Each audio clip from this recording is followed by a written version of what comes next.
नमस्कार। जय माता जी की, जय माँ भवानी, वंदे मातरम, भारत माता की जय। बहुत दिनों के बाद आप लोगों के बीच लाइव आया हूँ। शेयर कर दीजिएगा, इनवाइट कर दीजिएगा, लोगों को जोड़ दीजिएगा, मेरा निवेदन भी है। साथ में विषय जो है थोड़ा सा गला और तबीयत ख़राब है, तो आवाज़ को आप लोग समझने की कोशिश करिएगा और साथ ही साथ शेयर करते जाइएगा। मेरी इस आवाज़ को हर एक युवा तक मेरी आवाज़ को पहुंचाइए। देश के हर एक युवा तक हमारी बात पहुंचनी चाहिए। मेरा निवेदन है, अनुरोध है कि आप लोग शेयर कर दीजिएगा। बाकी जिसकी जो सोच होगी, जिस लेवल पे सोचेगा वो अपना कर सकता है। फ़िलहाल तो मैं जो कहना चाहता हूँ आज, हर एक युवा उससे जुड़ेगा, मेरी बातों से सहमत तो होगा, नहीं सहमत होगा तो कोई बात नहीं है। क्यों ज़्यादा चापलूसी जो करेगा वो नहीं सहमत होगा।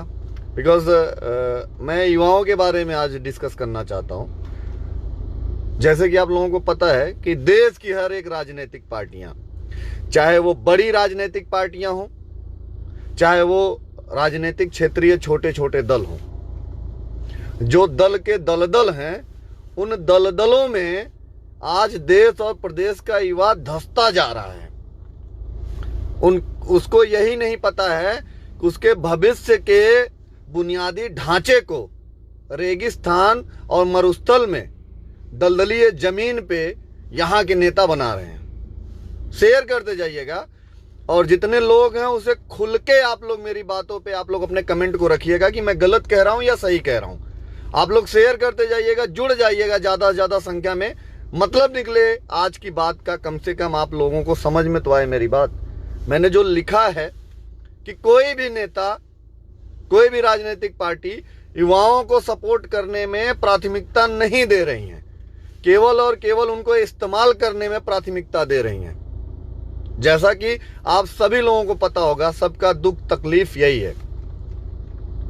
आज जो विधायक है उसकी प्रायोरिटीज है, उसकी प्राथमिकता है कि उसका बेटा विधायक हो जाए, उसका नाती पोता विधायक हो जाए, विधायकी उसके खानदान की रजिस्टर्ड जागीर हो जाए।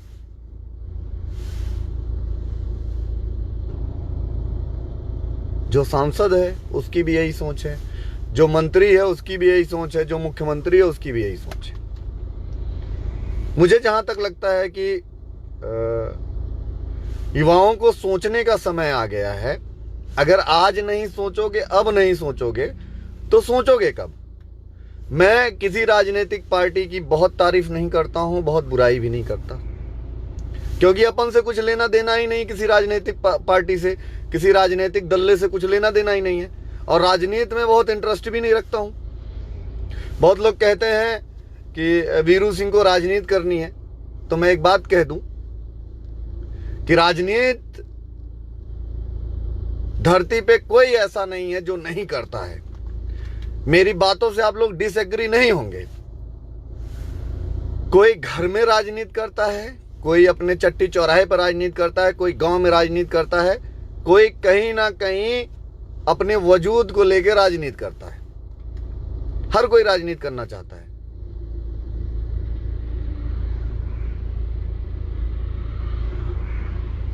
आज एक बात और मैं बताना चाहता हूं आप लोगों से।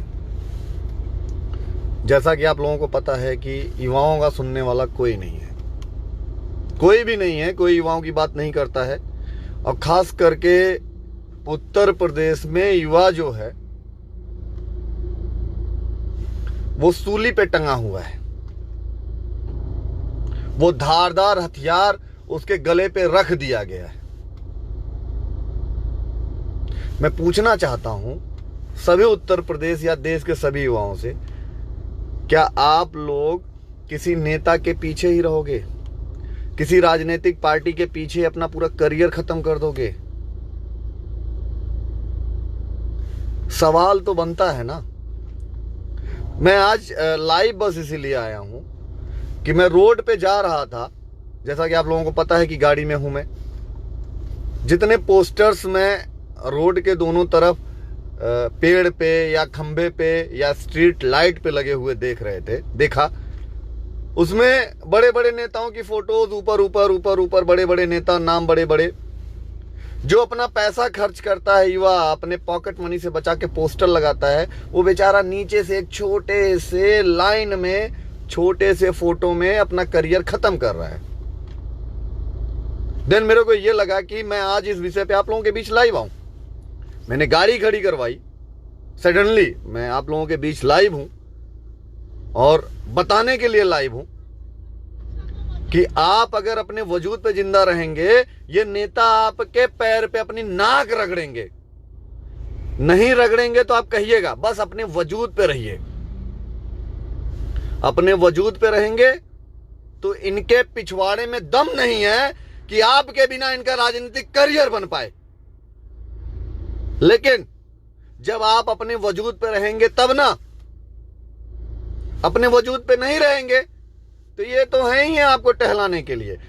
इनकी बड़ी बड़ी गाड़ियां, बड़े बड़े बंगलों को देख के आप अपने वजूद को मत गिराओ। मैं ये बात कहना चाहता हूं, अगर आप अपने वजूद को गिरा दोगे तो ये आपको बेच देंगे। इसलिए मुझे सभी युवा नेताओं से हमदर्दी है।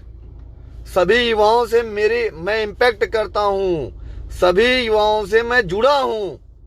मैं देखता हूं कि उनका दोहन किया जा रहा है, उनको गलत ट्रैक पे लेके जाया जा रहा है।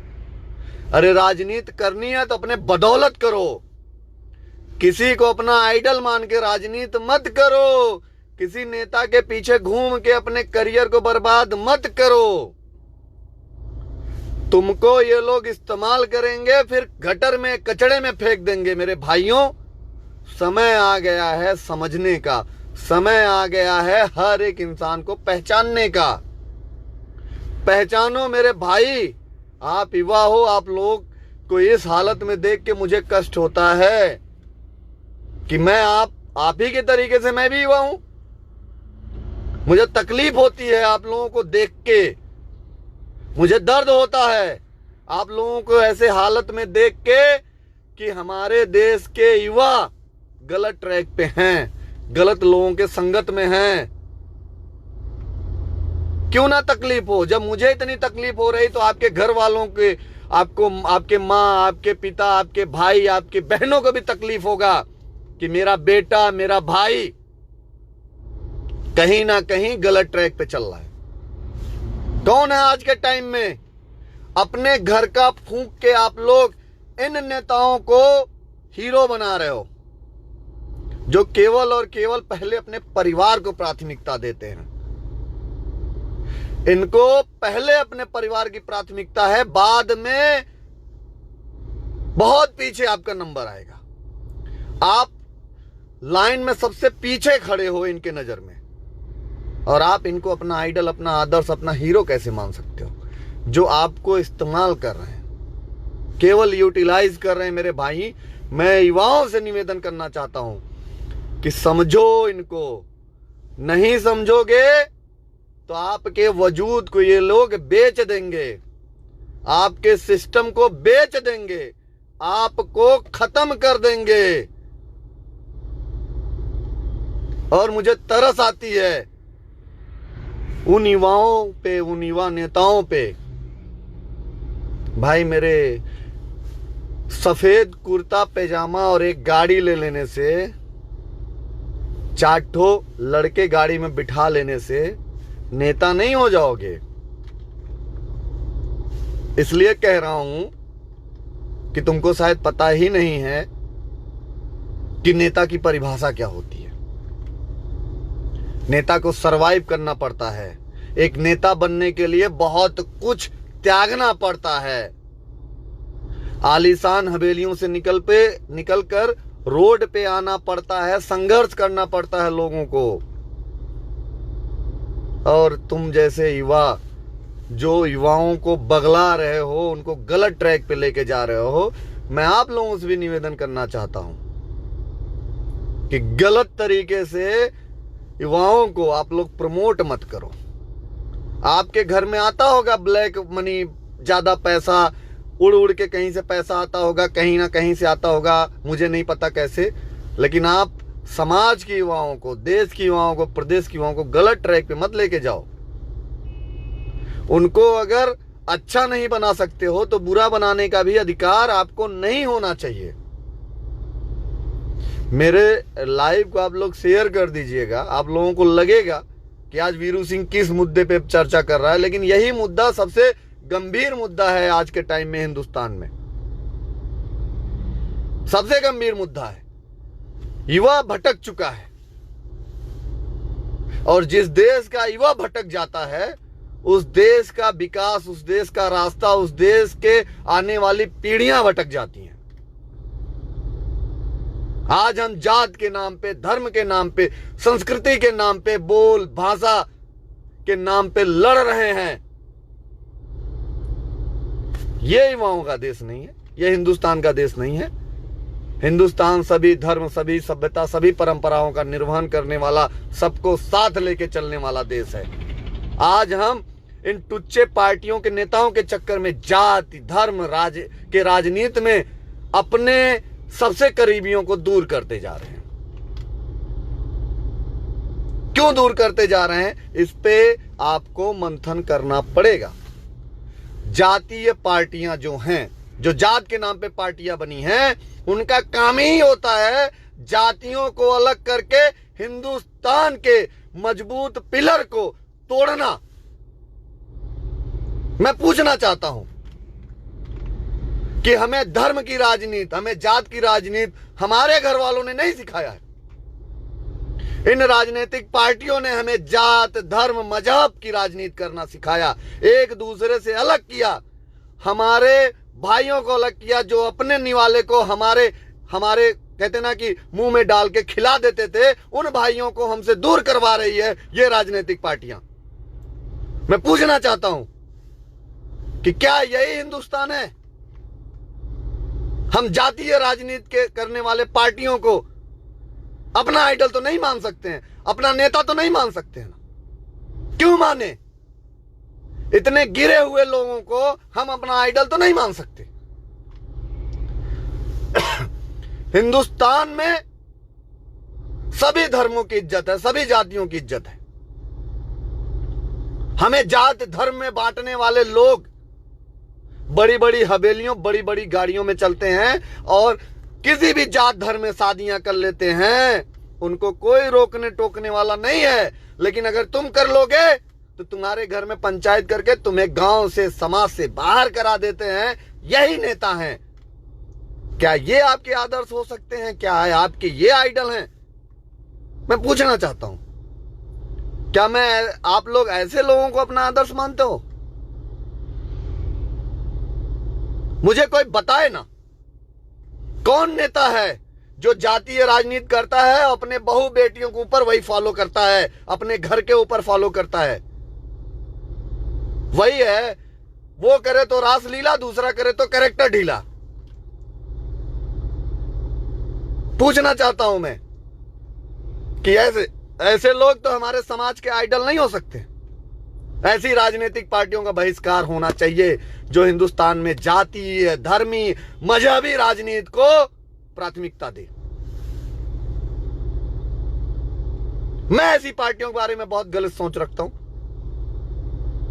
हमारे पूर्वजों ने कभी, हमारे पूर्वज भगवान राम सभी जातीय धर्म के लोगों को लेकर चले।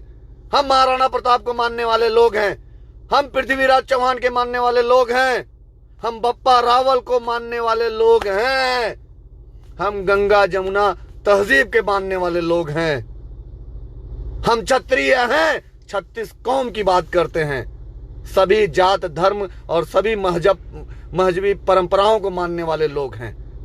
लेकिन कोई किसी से विवाद ना करे, इसके लिए भी हम शस्त्र लेके खड़े रहते हैं।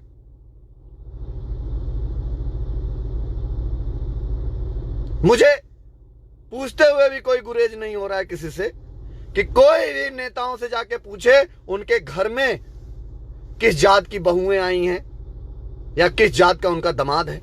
कोई नहीं पूछेगा, क्योंकि वो तुमको बेवकूफ बनाएंगे। इसलिए मेरे समाज के युवाओं, गलत ट्रैक पे राजनीति मत करो। अपना वजूद, अपनी औकात, अपना सिस्टम स्टैंड करो, खुद स्टैंड हो जाओ, नहीं तो ये तुमको बेच देंगे।